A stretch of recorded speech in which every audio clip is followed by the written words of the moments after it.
Now, often we look at parts that are really, really complex that are machined on the Bumotec machines. This one, not quite so complex, but still really important to do it in the way you're doing it. What is this, Lee?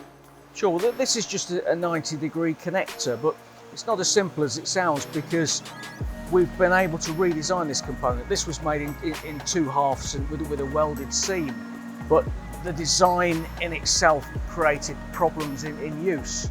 Well, what would the problems be? Well, firstly, there's the distortion between two welded parts and the difficulty of machining the inside.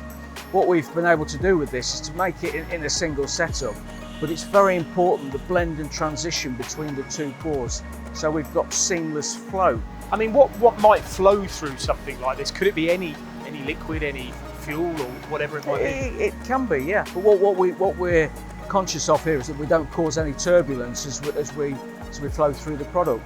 So we set this up, we machine it in a single setup, we part it off and we start again in a fully productionised environment. So this can run 24/7 unmanned.